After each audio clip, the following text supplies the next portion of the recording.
Assalamualaikum warahmatullahi wabarakatuh. Nama saya Nirvana Romalia. Saya akan mempresentasikan tentang sejarah pendidikan dan PGRI. Orientasi umum sejarah pendidikan dan PGRI. PGRI adalah suatu organisasi kemasyarakatan atau persatuan guru Republik Indonesia. Didirikan pada tanggal 25 November 1945 dalam Kongres Guru Indonesia di Surakarta. PGRI adalah organisasi yaitu satu perjuangan yang mengembang amanat cita-cita proklamasi yang menjaga dan mempertahankan kelangsungan negara kesatuan Republik Indonesia dengan membudayakan nilai luhur Pancasila. 2. Profesi. Organisasi dari suatu bidang pekerjaan, mendidik, mengajar, membimbing, mengarahkan, melatih, menilai, dan mengevaluasi. Dalam profesi, terdapat Undang-Undang Nomor 20 Tahun 2003 tentang Sisdiknas. Pendidikan diselenggarakan secara demokratis dan berkeadilan serta tidak diskriminatif dengan menjunjung tinggi hak asasi manusia, nilai keagamaan, nilai kultural, dan kemajemukan bangsa. Pendidikan diselenggarakan sebagai satu kesatuan yang sistematik dengan sistem terbuka dan multimakna. Dan adalah pun Undang-Undang Nomor 14 Tahun 2005 tentang guru dan dosen. 3. Ketenagakerjaan. PGRI merupakan wadah perjuangan hak-hak asasi guru sebagai pekerja, terutama dalam kaitannya dengan kesejahteraan, yaitu guru sebagai kelompok nakar profesional yang memerlukan jaminan yang pasti menyangkut hukum, kesejahteraan, hak pribadi. Terdapat dalam Undang-Undang Nomor 13 Tahun 2003 tentang ketenagakerjaan adalah segala hal yang berhubungan dengan tenaga kerja pada waktu, sebelum, selama, dan sesudah. Gerakan guru pada masa perjuangan kemerdekaan. Pada zaman penjajahan Belanda, terdapat 3 sekolah, yaitu 1 sekolah desa atau rakyat untuk masyarakat desa, 2 sekolah dasar rangka 2 atau untuk rakyat biasa di kota-kota, 3 SD berbahasa Belanda untuk anak-anak priai atau pegawai pemerintah Hindia Belanda. Sejarah lahirnya PGRI. PGRI diawali dengan nama PGHB atau Persatuan Guru Hindia Belanda pada tahun 1912. Sejarah lahirnya PGRI. PGRI diawali dengan nama PGHB atau Persatuan Guru Hindia Belanda pada tahun 1912. Pada tahun 1919, PGHB pecah muncul gerakan baru yaitu 1 PGB, 2 PNS, 3 KSB, 4 SOB. Pada tahun 1932 berubah nama menjadi PGI yaitu Persatuan Guru Indonesia. Keanggotaannya guru bantu, guru desa, kepala sekolah, pemilik sekolah. Pada masa pemerintahan Jepang, PGI dihapuskan. Setelah 100 hari kemerdekaan RI, pada tanggal 24 sampai tanggal 25 November 1945 diadakan Kongres Guru di Gedung Somaharsana, Surakarta yang hasilnya adalah dibentuknya PGRI. Pendiri PGRI 1. RH Kosnan, 2. Amin Singsih, 3. Ali Marsaban, 4. Jangjeng Sugianto, 5. Sumidi Adi Sasmito, 6. Abdullah Nur Bambang, 7. Sutono. Tujuan PGRI yaitu 1. Mempertahankan dan menyempurnakan RI, 2. Mempertinggi tingkat pendidikan dan pengajaran sesuai dasar-dasar kerakyatan, 3. Membela hak dan nasib buruh umumnya, guru pada khususnya. PGRI memiliki haluan dan sifat perjuangan yang jelas. 1. Mempertahankan negara kesatuan Republik Indonesia. 2. Meningkatkan Dirjaknas sesuai dengan Pancasila dan Undang-Undang 1945 dan non-partai politik. Sifat dan siasat perjuangan. 1. Korektif dan konstruktif terhadap pemerintah dengan mempertahankan kebebasan sebagai serikat pekerja. 2. Bekerja sama dengan serikat pekerja lain. 3. Bekerja sama dengan badan-badan lain, partai politik, atau organisasi pendidikan. 4. Bergerak di tengah masyarakat. PGRI pada masa Perang Kemerdekaan 1945. 1. Perjuangan Nasional tahun 1945 sampai 1949. Warga PGRI fokus pada perjuangan fisik bersenjata untuk mempertahankan kemerdekaan yaitu 1. Ikut panggul senjata atau gerilya. 2. PMI. 3. Penggerak dapur umum. Pada tanggal 5 Oktober 1945 didirikannya TKR atau Tentara Keamanan Rakyat. Tugasnya melindungi keamanan rakyat dari provokasi Belanda. Pada tanggal 12 November 1945, TKR memilih Kolonel Sudirman sebagai Panglima Besar dengan pangkat Jenderal. PGRI memiliki haluan dan sifat perjuangan yang jelas, yaitu 1. Untuk mempertahankan NKRI. 2. Meningkatkan Dirjaknas sesuai Pancasila atau Undang-Undang 1945, 3 non-partai politik. Sifat dan siasat perjuangan. PGRI pada masa demokrasi liberal tahun 1950 sampai 1959, yaitu Kongres keempat PGRI di Yogyakarta, tanggal 26 sampai 28 Februari 1950. 1. Pejabat Presiden RI saat dalam sambutannya, PGRI merupakan mencerminkan semangat juang para guru sebagai pendidik rakyat dan bangsa. 2. Menganjurkan untuk mempertahankan nama, bentuk, maksud, dan tujuan dan cita-cita PGRI sesuai dengan kehendak dan tekad pendirinya, sebagaimana tercantum dalam anggaran dasar atau anggaran rumah tangga. Pada tanggal 27 Desember 1949, pengakuan Belanda atas RIS. Kongres keempat memutuskan maklumat persatuan. 1. Mempersatukan semua guru dalam satu organisasi PGRI. 2. Singkirkan rasa saling curiga dan semangat kedaerahan. 3. Hilangkan suasana yang membahayakan antara golongan non dan KO. 4. Galang persatuan untuk mengisi kemerdekaan. Sejarah perkembangan jiwa, semangat, dan nilai-nilai pada tahun 1945, yaitu periodesi. 1. Periode pertama, masa sebelum pergerakan nasional, masa kejayaan kerajaan-kerajaan di wilayah Nusantara, masuknya berbagai agama dan kedatangan bangsa-bangsa barat. 2. Periode kedua, masa pergerakan nasional, masa proses keruntuhan kerajaan-kerajaan Nusantara, perlawanan senjata oleh kerajaan-kerajaan Nusantara. 3. Kebangkitan kembali bangsa Indonesia dan perlawanan di bidang ideologi, politik, ekonomi, sosial, dan budaya. Penjajahan Jepang dan lahirnya Pancasila. 28 Oktober 1928 lahirnya Sumpah Pemuda. 3. Periode ketiga, masa proklamasi dan perang kemerdekaan. Titik kulminasi perjuangan kemerdekaan bangsa tercapai dengan proklamasi kemerdekaan pada tanggal 17 Agustus 1945 dan keesokannya 18 Agustus disahkannya Pancasila sebagai dasar falsafah bangsa dan negara, serta Undang-Undang 1945 sebagai konstitusi negara.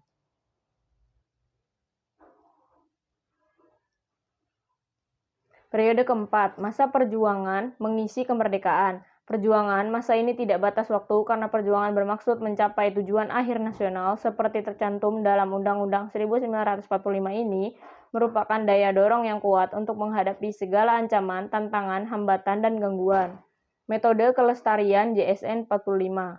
Metode edukasi dan keteladanan. Mendekatkan edukasi dengan cara melalui A. Keluarga. Orang tua berkewajiban mendidik anak-anaknya supaya tanggap dan peka terhadap keadaan dan perkembangan lingkungan, pertumbuhan anak-anaknya, penyebar luasan JSN 45. Yang kedua yaitu sekolah. Melalui jalur pendidikan formal, sekolah yang terkait pada ruang, waktu, mata pelajaran, kurikulum, dan jenjang persekolahan. 3. Masyarakat. Lembaga-lembaga seperti Karang Taruna, Gerakan Pramuka, dan sebagainya merupakan wadah-wadah yang perlu dimanfaatkan untuk menyebarluaskan JSN 45. 2. Metode informasi dan komunikasi dan kemasyarakatan.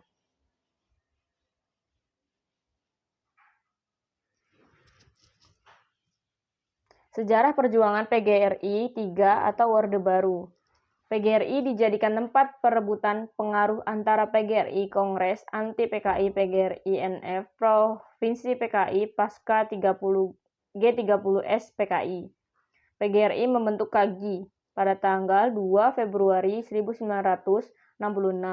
Tugas KAGI yaitu membersihkan dunia pendidikan dari unsur PKI atau Orla, yaitu 1. PGRI NF, 2. Serikat Pekerja Pendidikan, 3. Persatuan Guru Teknik Indonesia. Menyatukan semua guru dalam satu wadah atau PGRI. Memperjuangkan PGRI menjadi organisasi, yaitu 1. Unitaristi, 2. Independen, 3. Non-parpol. 1. Kongres ke-6 PGRI di Bandung tanggal 15-20 Maret 1967. 2. Kongres ke-7 PGRI di Bandung 1970. Ketiga, Kongres ke-8 PGRI di Jakarta tahun 1973. Lahirnya Undang-Undang Nomor 2 atau 1989 tentang Sisdiknas.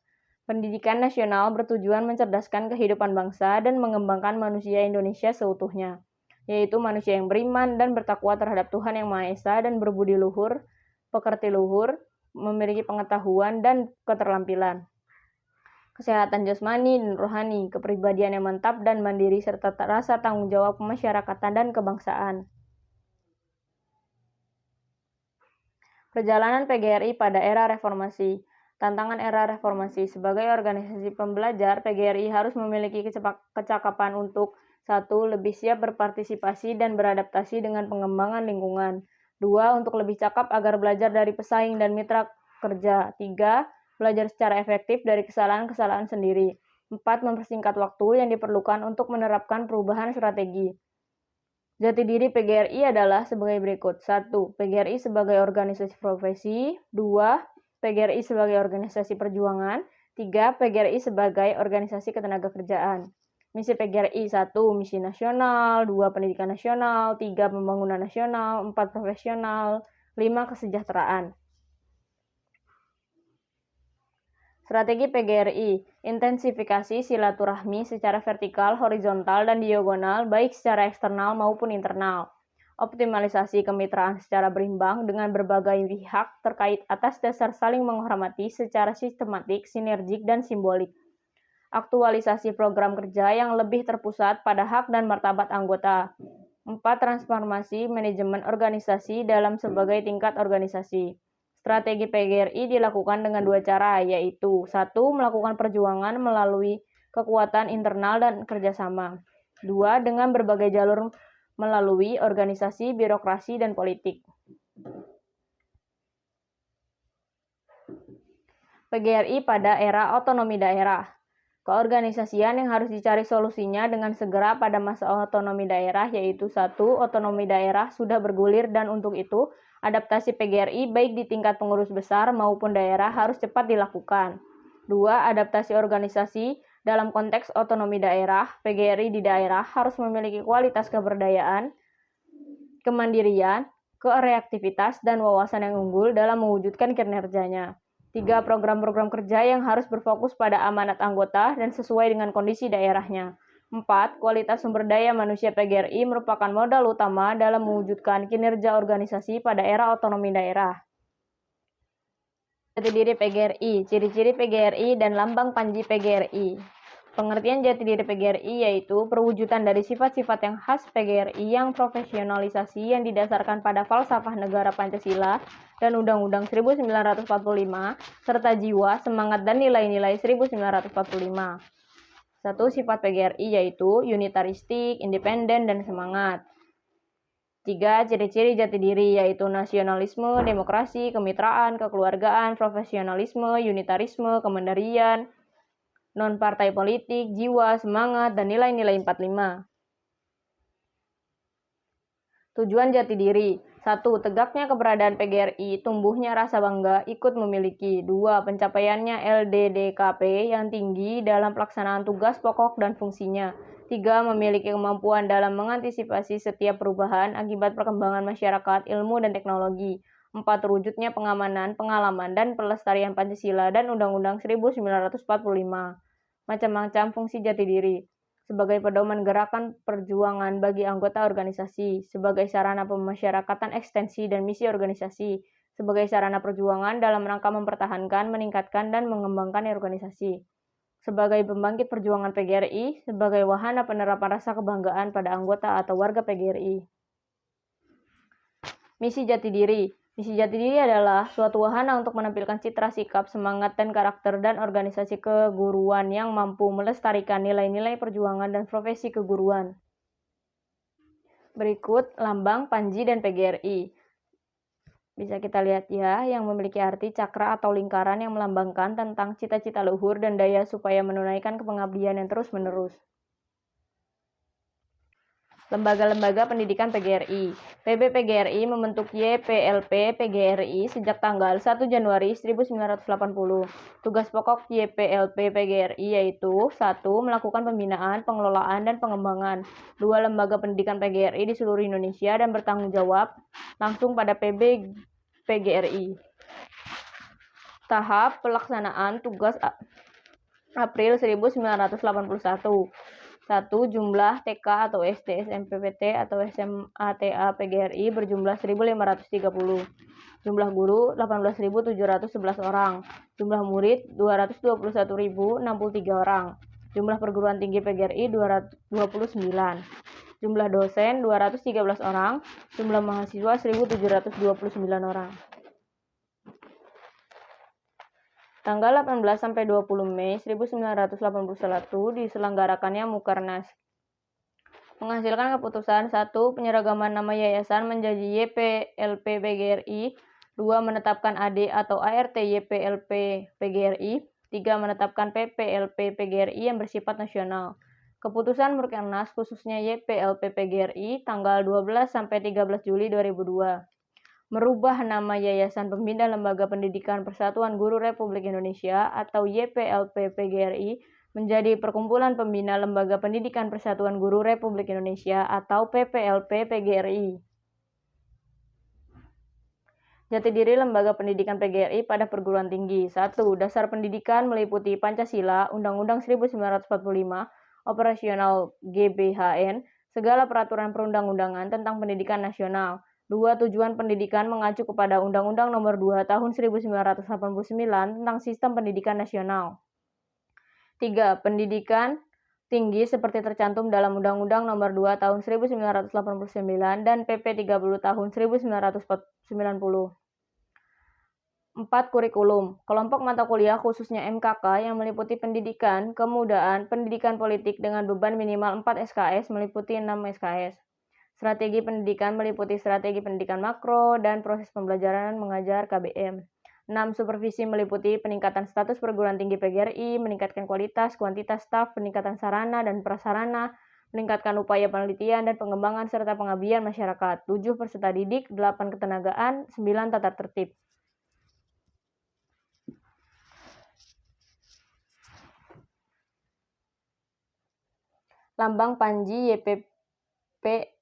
Lambang Panji YPLP PGRI, yaitu seperti ini. Sayap kiri, kanan masing-masing terdiri dari 5 helai bulu berwarna kuning. Sayap kiri, kanan masing-masing terdiri dari 5 helai bulu berwarna kuning, melambangkan cita-cita setinggi angkasa di bidang pendidikan dengan dasar Pancasila, membawa tunas muda harapan bangsa ke masa cerah dan gemilang. Fungsi dan kegiatan Lembaga Konsultasi dan Bantuan Hukum PGRI LKBH PGRI. 1. Menyelenggarakan pemberian konsultasi dan bantuan hukum baik di dalam maupun di luar pengadilan. 2. Mengadakan ceramah, diskusi, seminar, penerangan, menerbitkan buku, brosur, dan kegiatan lain di bidang hukum. 3. Mengadakan kerjasama dengan lembaga-lembaga dan badan-badan seprofesi serta instansi pemerintah maupun non-pemerintah.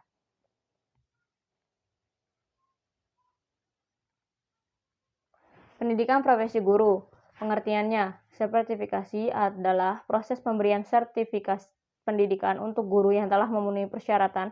Sertifikasi sebagai upaya meningkatkan mutu guru diharapkan dapat meningkatkan mutu pembelajaran, layanan bimbingan dan konseling, serta kepegawaian pada satuan pendidikan formal berkelanjutan.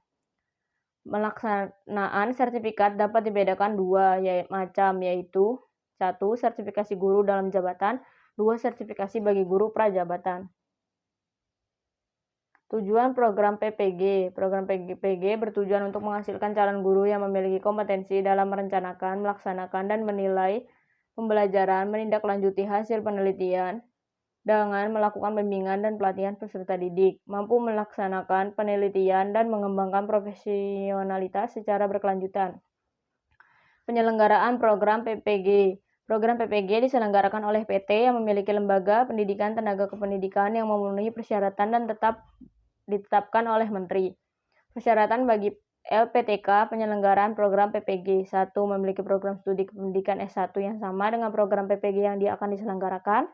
2. Memiliki sarana dan prasarana yang memenuhi persyaratan untuk menunjang penyelenggaraan program PPG. 3. Memiliki program meningkatan dan mengembangkan aktivitas instruksional atau yang sejenis dan berfungsi efektif. 4. Memiliki program dan jaringan kemitraan dengan sekolah-sekolah mitra terakreditasi minimal B dan memenuhi persyaratan untuk melaksanakan program pengalaman lapangan atau PPL. 5. memiliki laporan evaluasi diri dan menjamin mutu berdasarkan fakta sekurang-kurangnya 2 tahun terakhir. Kualifikasi akademik calon peserta didik PPG. 1. S1 kependidikan yang sesuai dengan program pendidikan profesi yang akan ditempuh. 2. S1 kependidikan yang berserumun dengan program pendidikan profesi yang akan ditempuh dengan memenuhi matrikulasi. 3. Profesi yang akan ditempuh dengan menempuh matrikulasi mata kuliah akademik kependidikan. 4. S1 atau D4 non-kependidikan serumpun dengan program pendidikan profesi yang akan ditempuh dengan menempuh matrikulasi. 5. S1 psikologi untuk program PPG pada PAUD atau SD dengan menempuh matrikulasi. Beban belajar program PPG. 1. SKS 18-20 untuk menjadi guru pada satuan pendidikan SD atau MI atau SDLB bagi S1 bagi lulusan PGSD. SKS 36-40 untuk menjadi guru pada satuan pendidikan SD, MI, SDLB bagi S1 atau D4 kependidikan selain S1 PGSD. Untuk menjadi guru pada satuan pendidikan TK, RA, atau TKLB, bentuk lain yang sederajat yang berlatar belakang lulusan S1 Psikologi. 6. Untuk menjadi guru pada satuan pendidikan SMP atau SMPLB atau bentuk lainnya yang sederajat dan satuan pendidikan SMA, MA, SMK, dan lainnya, baik lulusan S1 atau D4 kependidikan maupun lulusan S1, D4 non-kependidikan. Sistem pembelajaran program PPG.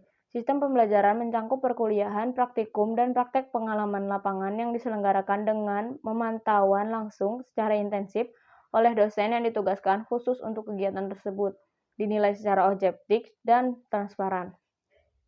2. Perkuliahan, praktikum, dan praktek pengalaman lapangan dilaksanakan secara tatap muka dan berorientasi pada pencapaian kompetensi merencanakan dan melaksanakan proses pembelajaran, menulis hasil pembelajaran, menindaklanjuti hasil penilaian, serta melakukan bimbingan dan pelatihan. Sekian presentasi dari saya, kurang lebihnya mohon maaf. Wassalamualaikum warahmatullahi wabarakatuh.